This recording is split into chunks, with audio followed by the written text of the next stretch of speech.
finally, I have been talking a little bit already about the value of the MSLs, and that involvement has grown exponentially over the past years.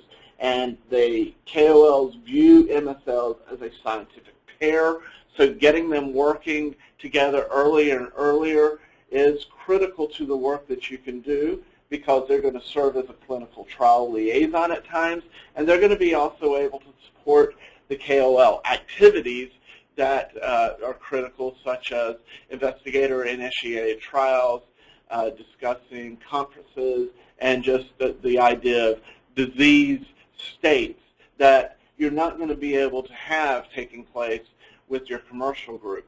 But just as important as talking to those KOLs when it comes to the management piece, the last part is that they are going to be the bridge for your company, for your commercial, your sales, and marketing groups back to those KOLs.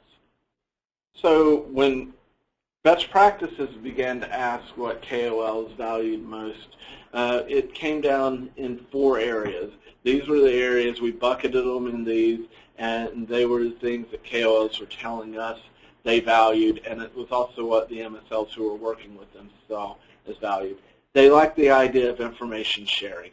It's that opportunity to talk with peers, be it the MSLs or the MSLs and other people, being able to get them connected with other key opinion leaders in their areas so that they can gain new insights, discuss the information. They like being involved in cutting-edge research, being able to be in the know about what scientific developments are out there.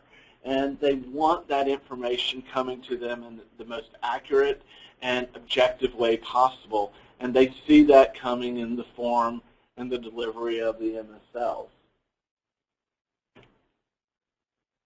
Training is crucial when it comes to this, because you're going to have to look at providing customer training and education for the people who work within your company, and also training on how to work in a peer-to-peer relationship and building that collegial interaction that is critical to the work that the MSLs are delivering.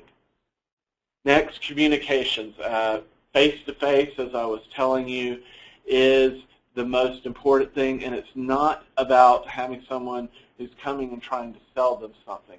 They want people who are knowledgeable not only about your products, but about the other products that are out there with your competitors, and what is coming on the horizon. So they want to know about the ability to interact, as I was talking about before, with other key opinion leaders who might have additional information that they haven't heard about previously. And then finally, there is a group, a hodgepodge of issues, if you will, that are important to them. They want to work in new and emerging areas as key opinion leaders. They want to stay on the leading edge of what's taking place in their industry.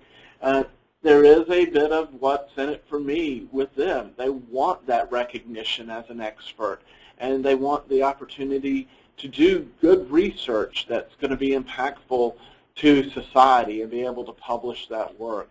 And these are things you need to be thinking about. And the idea of participating or designing clinical trials can be important to them.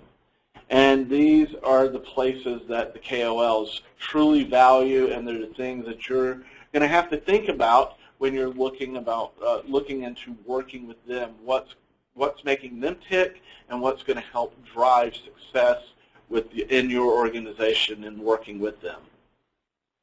So we understand that information is a key driver for KOLs to build these relationships with companies.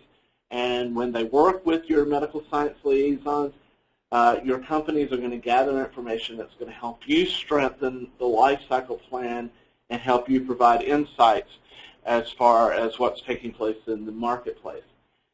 This doesn't come without hard work. Developing relationships is really at the core of thought leader recruitment, and securing thought leader involvement is much more difficult than it once was.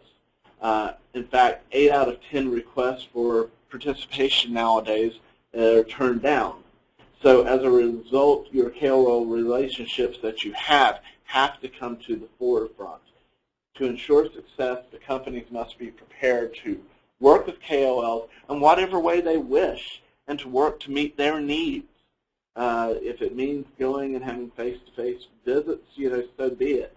But you have to get out and work with them, and you also need to see if you can meet with them at conventions, or if it is the exchanging of emails, it's going to be valued by them. But you've got to get in there and work with them how they want to, because the idea of the rules and regulations that are out there with the Sunshine Act, not wanting to be seen for some people as a collaborator or being in cahoots, is something you've got to think about and meet them, where they are comfortable meeting you at and exchanging ideas with you.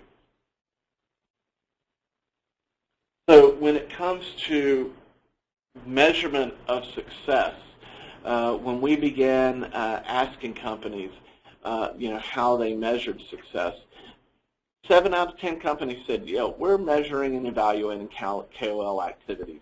The interesting thing is that a lot of these measurements truly are kind of squishy and don't have hard metrics that are placed on them. You see this with your medical science liaisons. You know this already. So when I try to bucket what we're talking about, it ultimately comes, can you begin to look at evaluation of the relationships through how long are you developing long-term relationships? How long are the relationships that you have they been in place? How long have you been working with the people, getting information from them, engaging them? Also, can you find ways to make the KOLs aware of the value of their opinions to you? This can come back in the form, are they reaching out to you to provide investigator-initiated trial ideas, working or volunteering on advisory boards, things like this that can you begin to measure. But the reality is a lot of these things really are squishy, but you've got to come up with some ideas of how you can put them into a scorecard that's going to give you a true grade of how well you're succeeding with your management of the KOLs.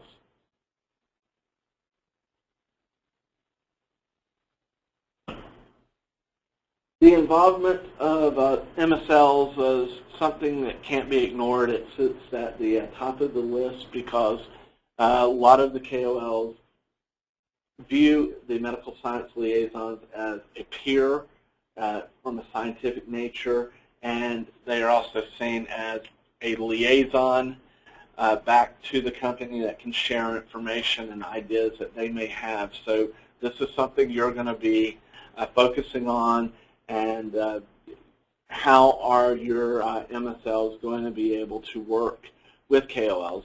And when you begin to look at it that way, surprisingly, there's still a number of companies, almost a quarter of them, who have only limited to no involvement at all of their MSLs in the management and development of KOLs. And that's a shame, because these are the people that companies can really utilize to build that trust and build the working relationship that can, bring you additional information, new ideas of how a molecule might be able to work. They see things that are going on in the hospital settings or other settings that might be of benefit to you. And if you're not taking advantage of a person who is seen as a strong partner, you're missing out. And so this is something, if you're one of the companies that's not doing this, I'd encourage you to have a long, heartfelt conversation about it in your company and see if you're you're putting yourself behind the curve where your peers are. When it comes to working with the KOL, KOL management is first about teamwork. There has to be a consensus on the importance of the KOL as far as upper management goes. So there needs to be a good alignment of objectives, and you need to know what the needs of the KOLs are, and that the needs need to be aligned with the phases and the products that you have in your portfolio. You also have to have communication, and this collaborative spirit that spreads across your whole team members in the KOL management is something that you have to understand, because there's an individual component to working with the KOLs, but it has to be a group effort. So you need to be talking to each other, making sure everyone knows what's going on with the individual key opinion leaders you're working with, so you don't have those missteps. And I would encourage you to allow the MSLs to own that relationship, because it's about the quality of the interactions, meaning that they need to yield quality output. They need to be coordinated on the benefit of the company, and that is the part of execution with the KOL management that I believe your MSLs can bring to you. Think of them as firefighters, air traffic controllers, however you will. But if you can allow them to own and guide the interactions that are taking place with your KOLs, I think you'll have a much healthier relationship taking place with them, and also it'll cut down on the potential miscues that can occur inside the organization with the work that's going on.